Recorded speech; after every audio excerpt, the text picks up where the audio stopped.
Aturan seharusnya menata, bukan menyiksa. Peraturan dibuat untuk menciptakan keteraturan, memberikan kepastian, dan melindungi kepentingan bersama. Namun, seringkali, niat baik ini berubah menjadi beban yang memberatkan banyak pihak. Namun, di negeri ini, tumpukan peraturan dan prosedur justru menjadi tembok tebal yang menghalangi kemajuan. Setiap langkah yang ingin diambil, baik oleh individu maupun pelaku usaha, kerap terhambat oleh proses yang berbelit-belit dan tidak efisien. Birokrasi yang seharusnya mendorong pembangunan, malah sering memperlambat ekonomi dan mematahkan semangat inovasi. Banyak pelaku usaha kecil dan menengah yang akhirnya menyerah sebelum memulai, karena proses perizinan yang rumit dan memakan waktu. Petani, pahlawan pangan kita, justru sering dipersulit oleh kerumitan di balik meja-meja berpendingin udara. Mereka harus berhadapan dengan tumpukan formulir dan persyaratan yang kadang tidak masuk akal, padahal mereka hanya ingin bekerja dan memberi makan bangsa.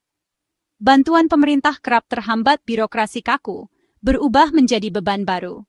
Alih-alih menjadi solusi, proses yang panjang dan rumit justru membuat masyarakat kecil semakin terpinggirkan.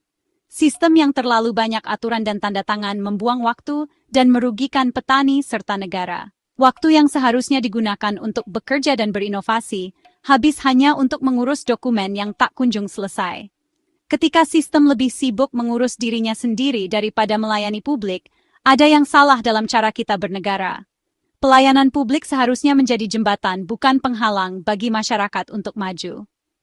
Presiden Prabowo Subianto menyoroti masalah ini sebagai prioritas utama. Terlalu banyak aturan justru membuat segalanya ribet. Ia menegaskan bahwa reformasi birokrasi adalah kunci untuk membuka jalan kemajuan bangsa. Membongkar kerumitan birokrasi kini menjadi keharusan, bukan pilihan. Hanya dengan memangkas aturan yang tidak relevan, kita bisa menciptakan sistem yang lebih sederhana, cepat, dan berpihak pada rakyat. Ini adalah langkah awal menuju negara yang benar-benar hadir untuk rakyatnya. Dengan birokrasi yang efisien, harapan untuk masa depan yang lebih baik bukan lagi sekadar mimpi, melainkan kenyataan yang bisa dirasakan oleh semua lapisan masyarakat.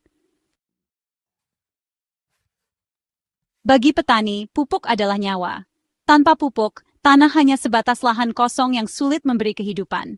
Setiap butir pupuk yang ditabur adalah harapan akan panen yang melimpah, masa depan keluarga, dan keberlanjutan hidup di desa.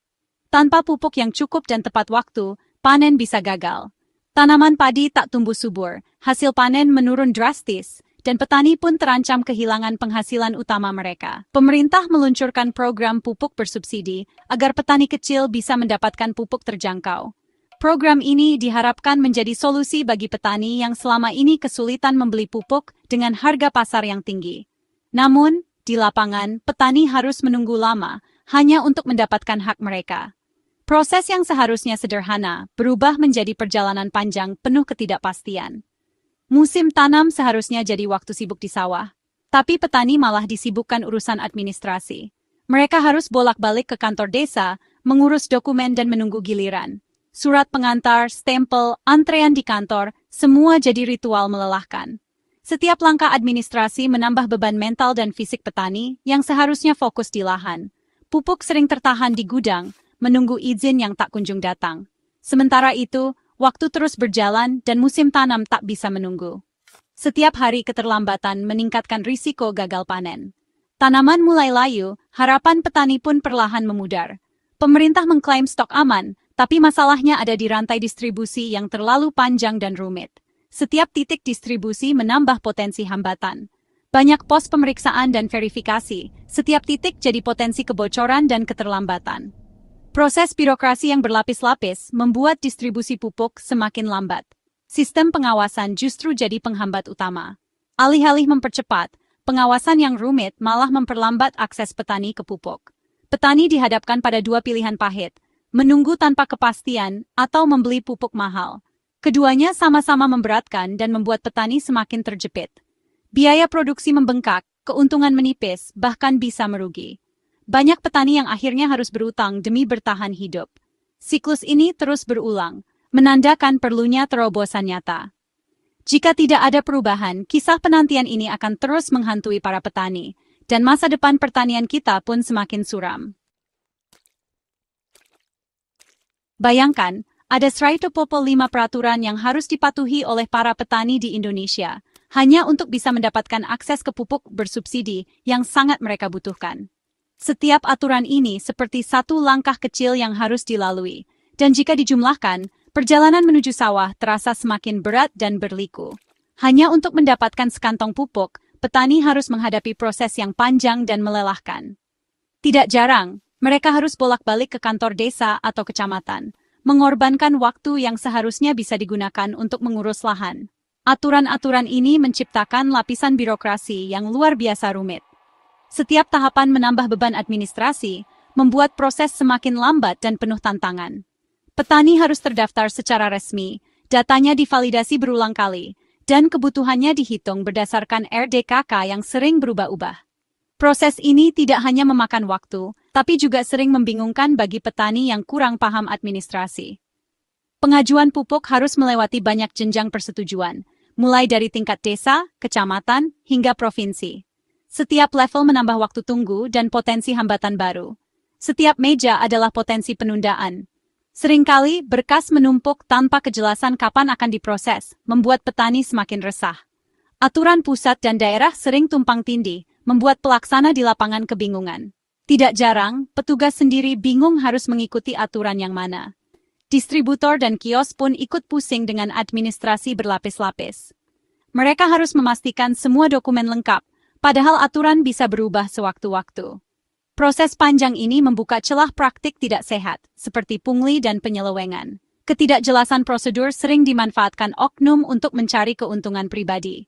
Akibatnya, pupuk subsidi bisa bocor ke pasar bebas, dan petani yang seharusnya menerima manfaat justru menjadi korban utama dari sistem yang tidak efisien ini.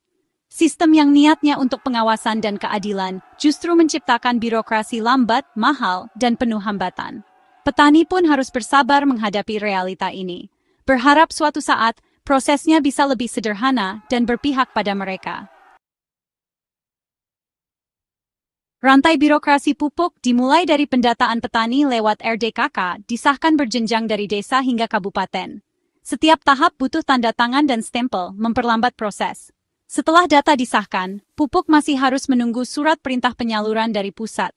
Pupuk berpindah dari pabrik ke gudang provinsi, kabupaten, hingga kios desa.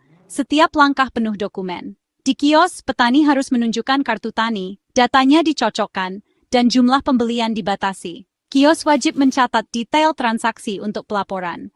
Banyak pihak terlibat, dari Kementerian Gapengecer, masing-masing dengan aturan sendiri. Koordinasi antar lembaga sulit, rantai distribusi jadi tersendat. Akhirnya petani terjerat dalam penantian dan ketidakpastian. Menghadapi birokrasi yang mengakar, Presiden Prabowo memilih memangkas, bukan mengurai satu persatu. Ratusan aturan yang tumpang tindih dan memperpanjang birokrasi dipangkas drastis. Langkah pertama, evaluasi total seluruh regulasi, fokus pada aturan yang benar-benar dibutuhkan. Jalur distribusi dipersingkat, birokrasi vertikal diubah jadi lebih horizontal dan langsung. Kewenangan dipusatkan agar keputusan lebih cepat dan terkoordinasi. Paradigma pemerintah bergeser dari orientasi prosedur ke orientasi hasil. Meski ada resistensi, komitmen politik kuat memastikan perubahan berjalan. Penunjukan figur eksekutor yang tegas jadi bagian strategi agar penyederhanaan benar-benar terwujud. Inti penyederhanaan pupuk langsung ke petani, memangkas rantai distribusi. Kini pupuk dikirim dari produsen langsung ke Gapoktan, bukan lagi lewat banyak distributor. Gapoktan jadi titik distribusi utama, mempercepat waktu tempuh pupuk ke sawah.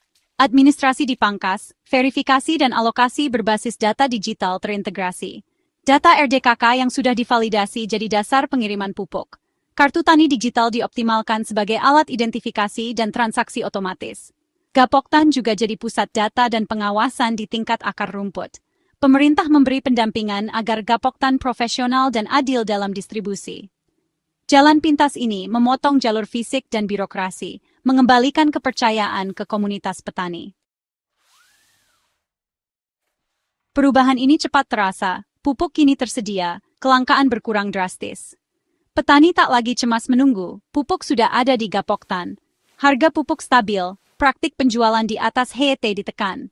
Biaya produksi turun, margin keuntungan petani naik. produktivitas meningkat, hasil panen membaik di banyak daerah. Lahan yang dulu kurang produktif, kini kembali optimal.